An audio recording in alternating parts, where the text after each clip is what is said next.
I would like to kick off the debate with a very simple question. Why has it been so difficult to change the weight of fossil fuels in the energy production and consumption mix? And I would like to begin with Catarina Roseta-Palma. Hello, everyone. Thank you for the invitation. It's with pleasure that I am here today.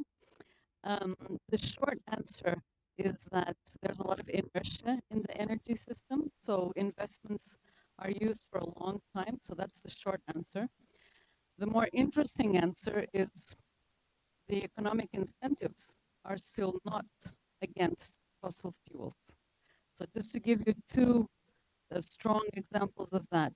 In 2021, the International Energy Agency estimates that 440 billion US dollars were spent around the world in subsidizing fossil fuels. So we still have a significant amount of money being spent by governments everywhere in the world. And when I say governments, I mean taxpayers, subsidizing the use of fossil fuels. So that's an economic argument that explains the slow change. And the second economic argument is, of course, that we are not duly considering yet the costs or the environmental damages, if you will, of fossil fuel use. So we have known for years, economists have talked about for years, that climate change is a very serious threat to our civilization, that there are a lot of costs associated with climate change, both present and in the future, that should be taken into account when you look at the price of the fuels that are causing the increase in emissions. And this tool has not been used properly yet. We have about 20% of carbon emissions around the world that are covered by some sort of carbon pricing scheme. That means the remaining 80% of emissions are not covered by a pricing scheme, which means that their damages go unpaid. So we're not sending the correct incentives to the oil and gas sector, to the coal sector. We're not sending the correct incentives. They are getting money as subsidies that they shouldn't be getting, and they are not paying the taxes that for the permits, whatever other instrument you choose to use, that they should be paying. In a nutshell, that's my view. Thank you, Catarina. Could I now ask Arnaud? Can you please come in? Yes, thank you again for the invitation to participate to this panel. And I will make a couple of comments on the fact, first of all, that indeed our energy system in the world is highly dependent on fossil fuel, about 80% today. It took, I would say, several decades to build this system as it is today, and a lot of investment. And so it's not a surprise that it's going to take some time to decarbonate this energy system. One mistake, or I would say issue that is not always well discussed or communicated, is the fact that you cannot destruct system A, which is the system we have today based essentially on fossil fuel, before you've built system B, which is a fully decarbonated energy system around the world. And so you need to supply energy to the customers.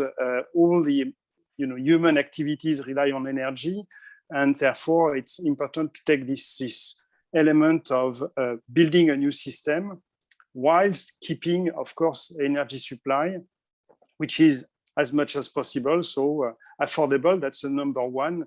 Reliable, because an energy system that is not reliable is not really of any use or not much use. And finally, clean. And there are a lot of actions being taken by the industry nowadays to decarbonate the fossil fuel system, using CCS, reducing emission that can be avoided. And indeed, at the same time, some large energy companies have started to build System B, to contribute to building System B, which is to invest into renewable energies, sustainable energies. Now, the other issue is about the mention that was made about subsidies from government. I'm not so sure I would recognize the number that was mentioned by the other panelists, but what is clear is that today, the investments going towards oil and gas, if I just take oil and gas, is not sufficient to supply the customers. And this is why we see today tension on the oil price and even more so on the gas prices. And that is a signal that, or a confirmation of this situation where you cannot destruct system A based on fossil fuel before you've built the other system. How to create the incentive to build the system B? It's clearly to incentivize, as was mentioned, customers to switch to decarbonate energy. But we all know that decarbonate energy is more expensive than the fossil fuel system on which we are relying mostly nowadays. So there's got to be policy decisions that is done in Europe, but if only Europe is to make this sort of decision, it is not going to solve the climate issue. It's essentially the developing countries, particularly countries that have got a high use of energy for their development, that needs to switch from fossil fuel to new source of energies. And as you probably know, in the COP21 in 2015, the Paris Agreement, it was said that a special fund would be created at the level of states so that developing countries would get subsidies from developed countries to switch to decarbonate energies. The target was to get a fund that would be $1 billion every year.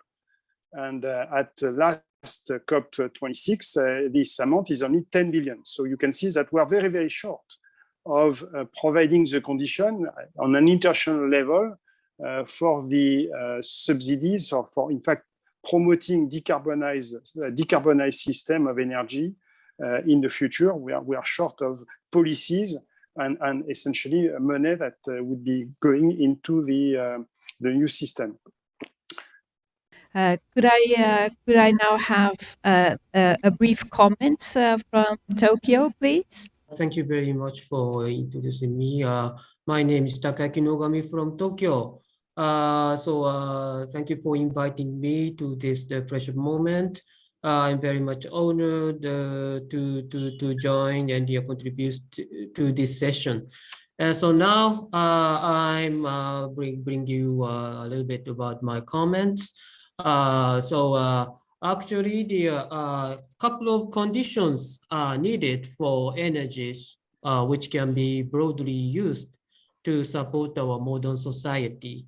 First is the ensuring energy security. The second is the establishing energy supply infrastructures. And third is the social acceptance. So energy security requires the stable supply of energy resources to our society over a long period of time at reasonable and stable costs. Keys are large resource base and the supply stability. Establishing energy supply infrastructure is to build facilities to transform the obtained energy resources into easy-to-use energy forms and to provide inexpensive and reliable supply to consumers. Social acceptance is to mitigate environmental impact and the damages caused by the accident in the process of producing, processing, transporting, and the consuming of energy. So considering the above conditions, when look at the fossil fuels and the renewable energies, the following can be said. Although fossil fuels have a finite resource base, they can be produced for at least 50 years based on the just currently proved reserves, and especially more than 100 years for coal.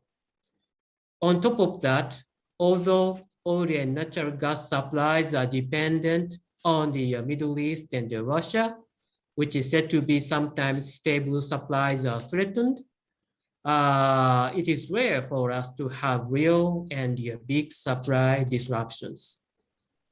Coal supply is distributed among the countries, including China, Australia, South Africa, Russia, United States, India, and Indonesia, and highly diversified in terms of the supply sources. On the other hand, renewable energies has virtually unlimited resources, but is extremely unstable from the point of view of supply. We have no wind power supply on days when the wind doesn't blow, and the amount of solar power generation is low on cloudy days or night times. Fossil fuels can be produced, transported, stored, and consumed using relatively inexpensive facilities with conventional technology and engineering, but renewable energy is expensive, taking the whole value chain into consideration. Solar and wind cannot be stored, and storing these energies in the form of power would take high costs, even if technologically possible. And at least currently, these energies need backup with other energies such as fossil fuels, nuclear power, and hydropower. Furthermore, since we have sometimes no wind and no sunlight, the operation of these facilities are not so efficient and tend to be high-cost structures, while fossil fuel power plant could operate 24 hours, 7 days, except maintenance periods, which makes cost relatively low. In addition, fossil fuels, for example, has significantly reduced the emission of pollutants such as SOx and NOx compared to before. So the short-term environmental impact has decreased significantly. Fossil fuels, however, emit some greenhouse gases such as carbon dioxide, which could be harmful for global climate. This issue is certainly a concern, but it's on the long-term basis, and in the short-term, impact on our lives is hardly felt. For these reasons, it is difficult to easily change the outputs, which is capable of large stable supply, has already established supply infrastructures, and it's difficult to feel the short-term environmental impact. Thank you. Thank you, Dr. Takayuki. Nuno, please. Well, thank you for the invitation. Following previous comments, I think that we have to come back to the basics and not forget that we are facing a situation where we have to change in a couple of decades more than 100 of infrastructure.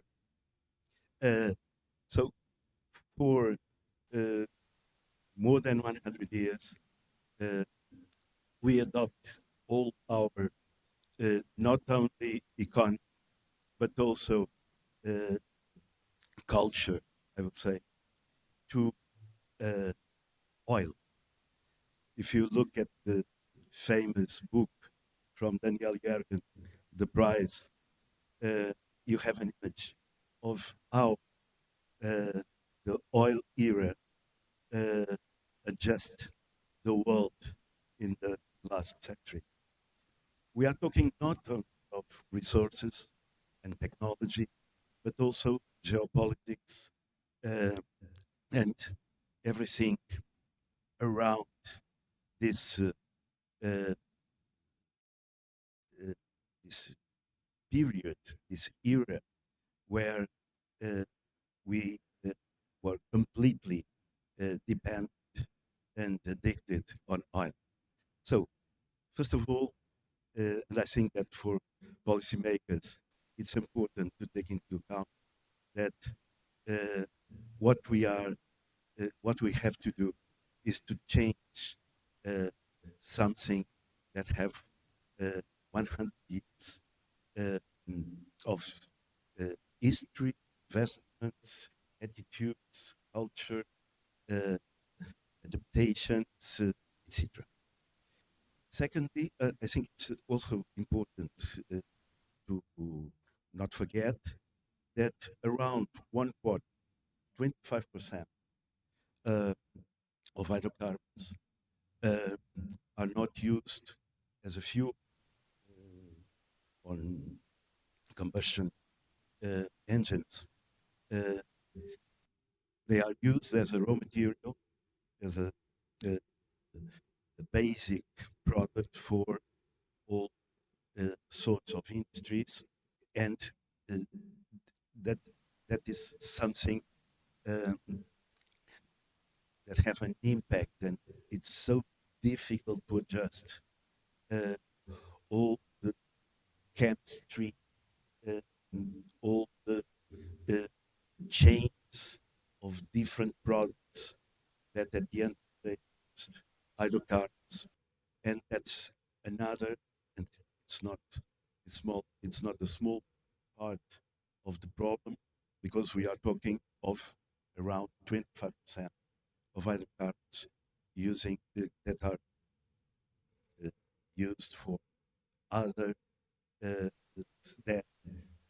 just a basic fuel for burning this fantastic black. So when we are looking at how to deal, how to manage, and how to keep, let's say, common sense, when we start this trip, this voyage, it's very important to evaluate how we are proposing a fundamental change in what were our day by day and no attitude regarding our relation with hydrocarbons, particularly with oil. And so that's why it will take time. Even if we have, of course, the urgency of changing things and conditions. At the same time, there are coincidences, I would say.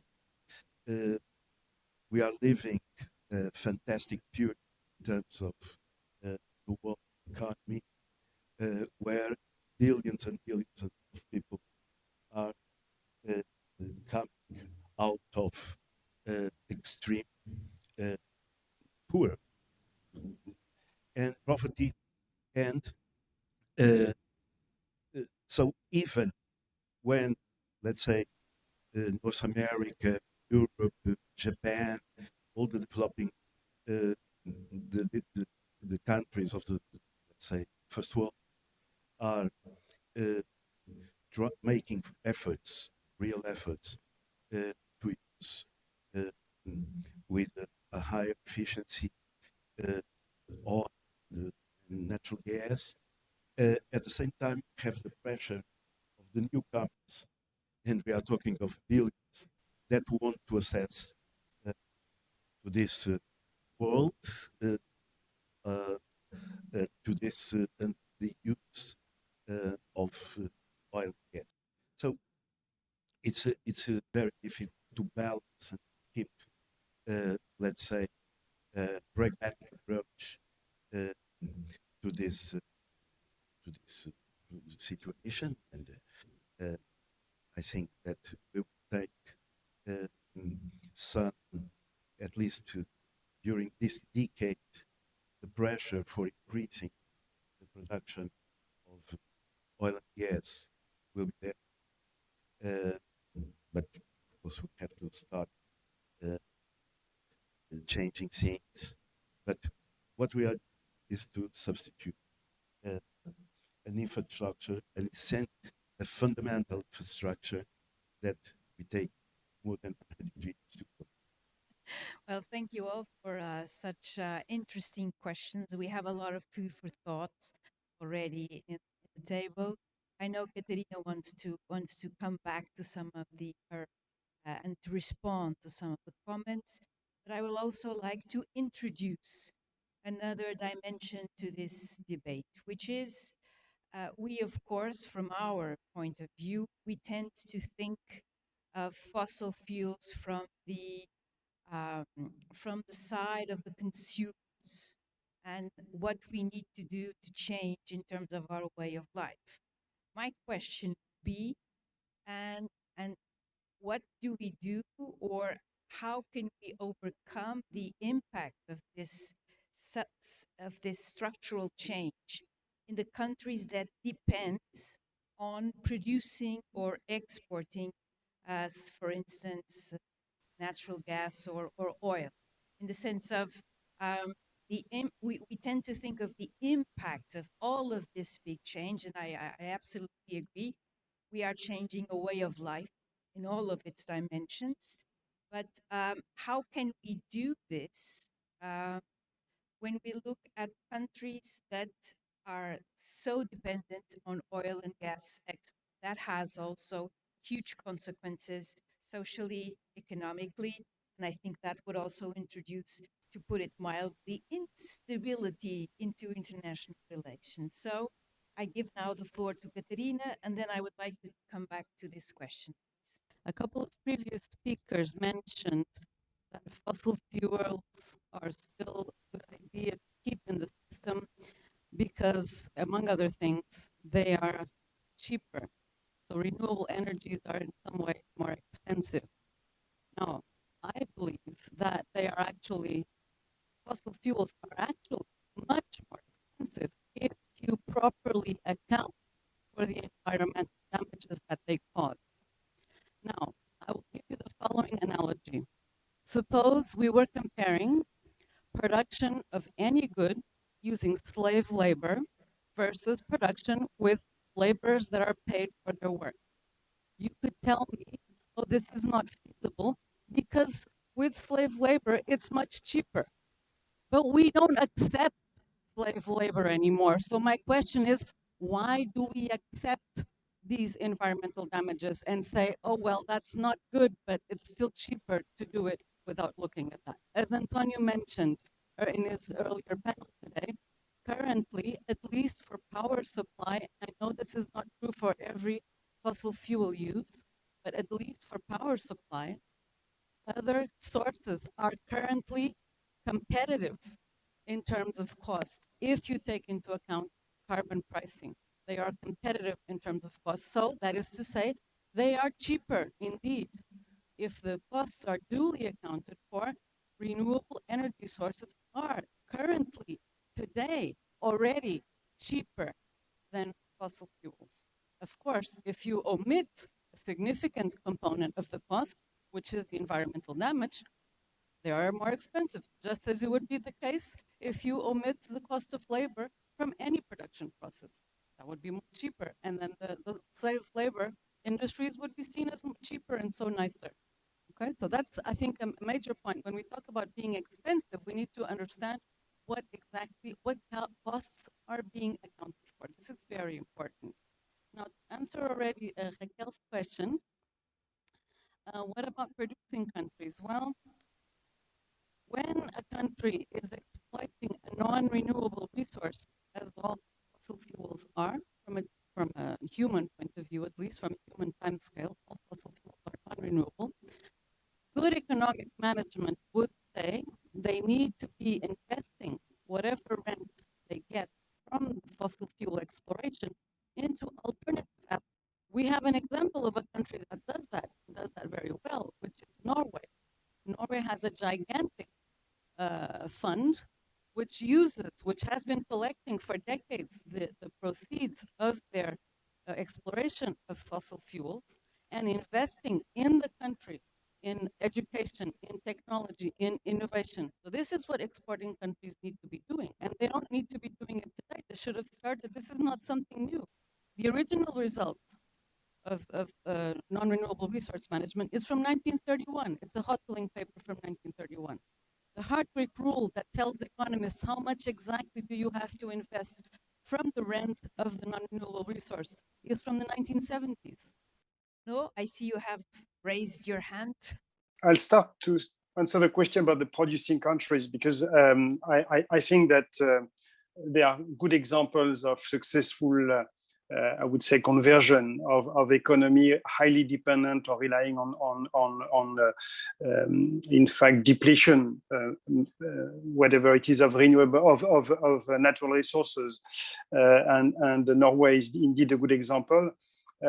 What is clear is that there are some ratios, of course, in terms of population and the wealth generated in country by fossil fuel. In fact, to take another example, the UAE, Abu Dhabi particularly, has been at the forefront of new energies, and they are the headquarters for IRENA, and so it's clear that this is not the issue. The issue is about consumers. It's about consuming countries. It's not so much producing countries that would, be either a problem or would be the solution. I think the real issue is how to curb, in fact, consumers to go towards more sustainable energy sources. And at the end of the day, it's all about cost. And so, if indeed CO2 price, whatever would be the right price to fully reflect the cost of, the social and human cost of CO2 emission, what we see is that when CO2 is valued at around $50, $60, $70 per ton, you have indeed renewables are becoming really competitive. What I was referring to in my first intervention is the fact that you have a CO2, some countries that are applying CO2 tax, and there is, as you know, a project with regard to Europe, but the real issue is about, again, developing countries. And so you need to subsidize, in a way, their own economy so that they can go and implement schemes that are equivalent to CO2, because this would mean we would compensate them, would help them to switch to free carbon or less carbonated energy, because this is to factor in this impact of CO2. The last thing I would like to mention, so that it's not missed out in the debate, is this issue of reliability. Because what we know from countries or regions of the world where there has been a very significant switch towards renewable energy, and namely wind and sun, because of the intermittent nature of the production of this energy and the difficulty to store electricity, to store electrons, it means we still need to have some base load coming out of other energy sources and renewable. And this is where, for example, nuclear is bound to play an important role moving forward. Of course, this means getting also renewable properly followed and with all assurances regarding to the impact, the polluting impact of nuclear waste and nuclear waste proliferation. But this is part of the solution. And if you look at the next 20 years, because indeed it is a race against time, and even if it will take a long time to go to a fully decarbonated system, we are really running after time. I am personally advocating that gas is a short-term, for the next 20 years, good solution to substitute coal, because for the same amount of energy produced, we are emitting twice less CO2. So there again, this is a very pragmatic way to bridge the gap in the very near future. And the problem is a lot of people are now saying we don't want gas, we don't want nuclear, but they don't have the solution to replace those systems. Thank you, Arnaud. Takayuki, please. I see you have raised your hand. So my comment is that it is especially the case for the developing countries as well as the Japan to some extent. Actually, I believe that each person can do for the energy transition is has some kind of the limitation. Each person has his own economies or economics. Actually, for the Japan, we've been having the hard time with the economies for about 20 to 30 years, so that our priority is the economics rather than the energy transition. So that each people tend to think that each person tend to think that so that your first priority is economy and the second priority is the environment. So that I would say that the government role is the extremely important for the my country as well as the developing countries. For developing countries, their priority is also the economic development, like the economic growth. If they cannot achieve the economic growth, they cannot obtain the enough financial resources. So if they don't have the enough financial resources, there is financial resources to pour into the energy transitions. And even the with the no economic growth. So that the for the energy transitions, especially for the developing countries, the government role is important and the economic growth is important. And for developing economies, they don't have the not so much skills and the experience for the energy transitions. So that in that case, international communities like the developed countries, should share the experience and the technology as well as the wisdom with the developing countries, so that the developing countries can get the inexpensive technologies for the energy transitions to proceed with the tackling the environmental issues. Thank you. Coming back to Daniel Gar, his last book is The New Map, and subtitle is Energy, Climate, and the Clash of Nations. And we have a very brave explanation how things have changed and what will be the impact in terms of the geopolitical and geoeconomics around the world. Even looking at oil countries, gas countries, let's say, we have different situations.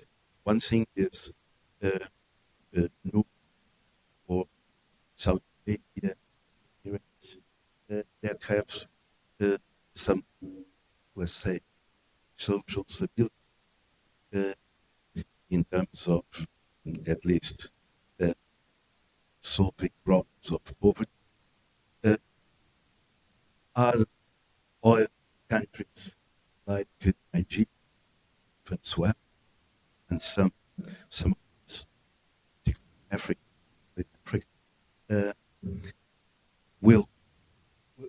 are using oil and gas for whatever it is, but not clearly like making, organizing, establishing a fund that starts with enough time transition. So I'll summarize. My question is, faced with public policies and public opinion that are pushing for change from fossil fuel to renewable energies, what is your business model, or what is your business plan on Total and the Japanese energy company to make that change? How do you plan to change for fossil fuel to renewable energy, and how do you see that transition that is being forced by the climate crisis, but also by the European Union, the European Central Bank, public opinion, the United Nations, the African Union, and all of the other public governments and international organizations that are in agreement that we need to do that transition. In the case of the European Union, by 2030, we need to cut 55% of our emissions. By 2050, we need to be neutral in terms of emissions. How does Total see that change in your business model? How does the Japanese energy organizations and companies see that change that you have? So I will answer for TotalEnergies, and I like to highlight the change of name that is important, that from Total to TotalEnergies, and this is a strong signal about the change of strategy of the company to develop a sustainable model of supplying energies to our customers. And we have set up targets for CO2 emission reduction, in fact, over time. Like most listed companies, it's an important part now. Our I would say emission and, more generally speaking, environmental impact strategy is very much at the core of what we are doing. And what we've said, without going into too much detail, is that we are going to set up targets that are in line with society. And so in Europe, where we have more than 60% of our scope 3 emissions, we will reduce in line with the 2050 targets, and we've set up some significant reduction in the coming years. In fact, with a measurable reduction in 2025, 2030, because you can say anything you want about 2050. Nobody around this panel will be there to check. But when you take commitments for the next 5 or 10 years, it's much more, I would say, convincing. And again, the important point is to do this in line with society, because unless policymakers and indeed as a result of that, consumers are changing the way they use energy, you have to supply the demand. One important point that needs to be taken into account, which was mentioned by one of the panelists in Lisbon, is the fact that today you have 7.5 billion inhabitants on the planet, and you still have more than 1 billion that do not have access to energy. The day ends when the light goes off. So at the end of daylight, there is no more. They are going back to the Middle Ages, and it's difficult to argue that these people do not deserve access to energy. So for us, the challenge of our strategy is to continue to supply our customers with energy, to indeed provide energy that is affordable. And this is why there is an issue of somehow solidarity of developed countries with developing countries, and how we can help those countries, and that's about the level of policies to use decarbonized energy. And a company like TotalEnergies today is really adjusting its model, its strategy, in line with what is done by policy. So where we have incentives to develop decarbonized energy, we do it. And in fact, we are developing a model where by 2030, in fact, so it's really very, very short, we will have a very sizable 100 gigawatt of renewable power produced for the company. So we are transitioning the company towards a company that will become fully renewable at the end of the day, but in a way also that is compatible with the financial criteria that any company needs to follow to in fact satisfy its shareholders.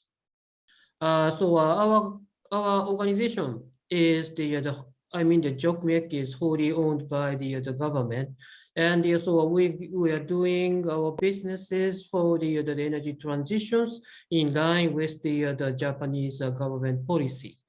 The Japanese government set up the strategic energy plan in the October 2021. And the strategic energy plan the key theme is to show the path for energy policy to realize the carbon neutrality by the 2050.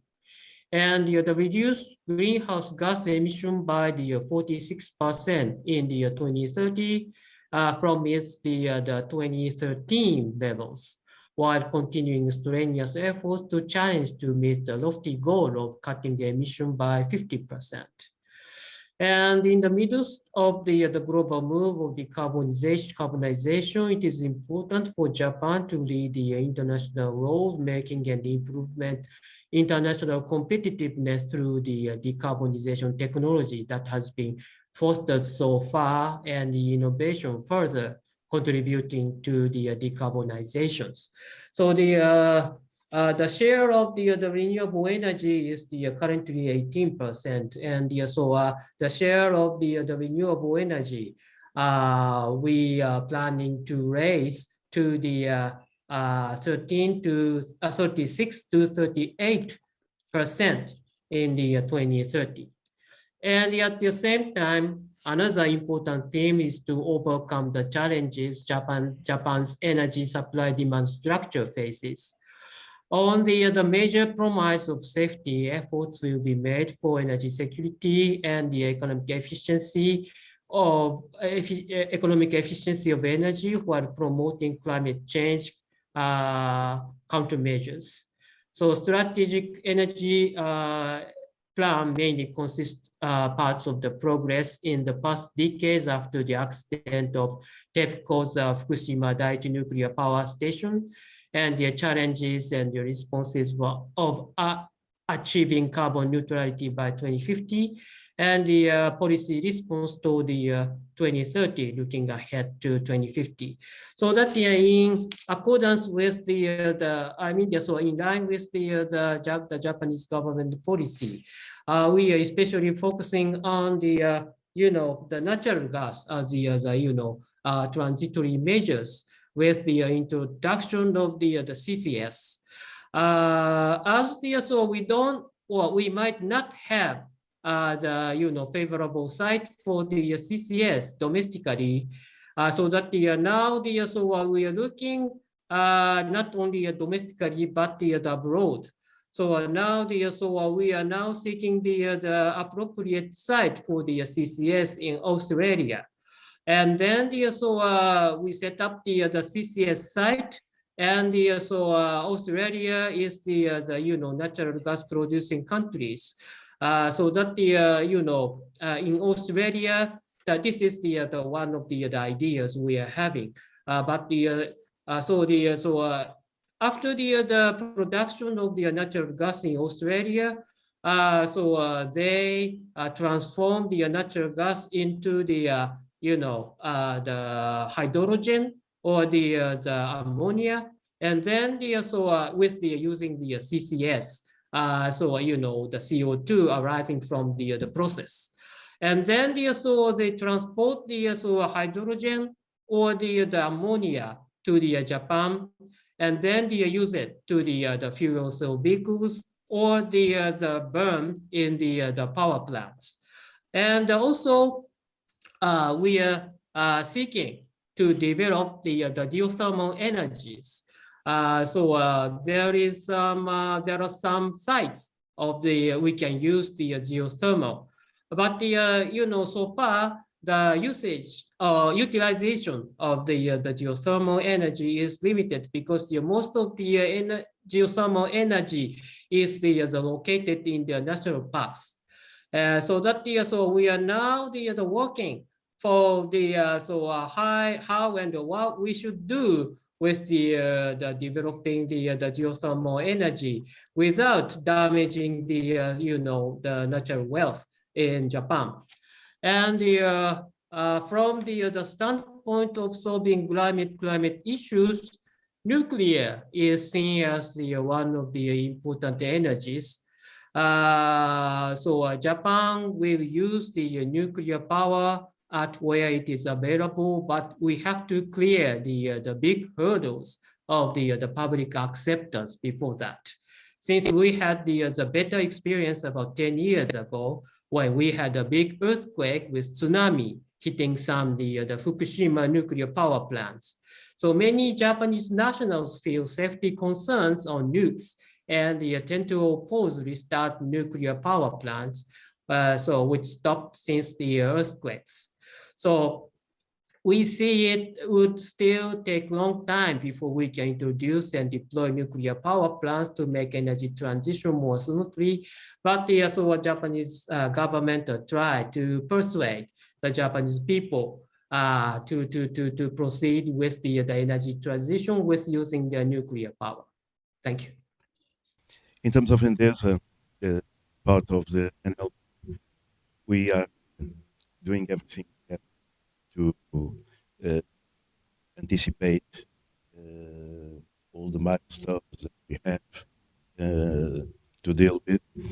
And I think we have the biggest investment program in terms of closing fossil fuels, fossil plants, carbon particularly, and switching for renewables, batteries, and all technologies of the future, etc. But I think that power companies and energy big groups are bit, sometimes some we know that some were little to adopt to this fantastic. But at the end of the day, we all understand that have a job. And for surviving, energy groups have to adjust to the reality and to governance and political environment. Do you think it's possible for countries that are lagging behind in terms of energy, as you mentioned, to have a quantum leap in technology and go from not having energy to go to micro generation or community generation based skipping 200 years of industrial revolution that we lived so far? This would be possible. Even in terms of the business plans of the companies that are currently involved in the energy system, I think there's more things that have not been properly developed. So one important thing is the grid. If you have more interlinkages between different grids, that is, if you have larger, more reliable grids, you will also have less of a problem with the reliability of individual energy sources. So, for example, in the European Union, one of the important investments is interlinking several grids so that we have less of a chance of, the wind isn't blowing in Spain and Portugal, but perhaps it's blowing in Germany and there's nuclear in France. So we don't need to have as much backstop capacity if the grid is more interlinked and more reliable. So that's one thing. A second thing is the demand management aspect of Nuno's point. So firms here need to be more creative. As Julia said this morning, we need to be disruptive. Demand management, the word demand for an economist, economics 101, when we teach our students what demand means, we say demand is a relationship between price and quantity. So again, demand does not exist independently of price. So demand management is also about knowing how to manage the price relative to the quantity. This is an important aspect of demand management. A second thing that we can use knowing this is perhaps we can pay some of our consumers to stop using electricity at particular moments in the day where we already know that the grid is overworked.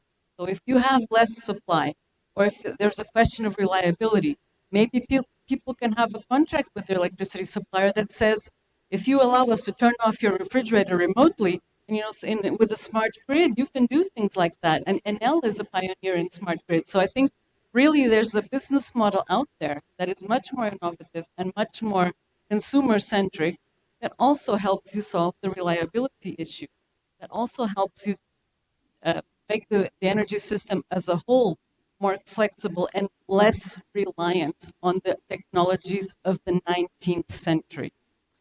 Now, considering the question that you directly put to me, I do believe that there is a good opportunity for lagging countries to leapfrog into the future, in the sense that all this grid and technology information, artificial intelligence information that can manage the grid better, if they're going to build a grid from scratch, they can make it a better grid. We are stuck with our legacy grids.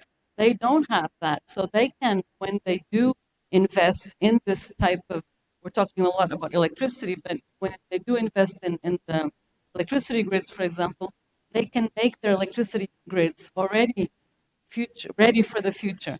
So they can make them smarter. They can make contracts with the people are smart. Consumers are not stupid. You know how fast mobile technologies picked up in Africa, for example? Why? Because the technology was there. In Europe or in the United States, we were stuck with our legacy providers who did not want to go quickly into that pathway, because putting their own business plan in question. But in Africa, new companies came up and they took that and they ran with it. And I think the energy market is ripe for such disruptions. So I think the firms who already are operating in the system and who are quickest to grab that opportunity to invest in these intelligent grids that can run with their customers, manage the demand at any particular time, are the companies that are going to. We are now going to open questions. We had one question in the Q&A, which was directed to Mr. Takayuki, which concerned the hypothesis, the idea of Japan implementing a carbon tax. Actually, the Japan has already introduced the carbon tax, but the size is very, very small, much smaller than the European one. Just the size is about the $2 per CO2 ton. While I heard that in Europe, you are having the CO2 tax system like the $20 or $30 per CO2 ton. So that this doesn't work well with the for the energy transition, as well as the the capping the CO2 emissions. So that we have to work more with the improving the system of the carbon pricing. And now we are in the process of working or studying to set up the new system of the carbon tax, or the CO2 emission rights like the European one.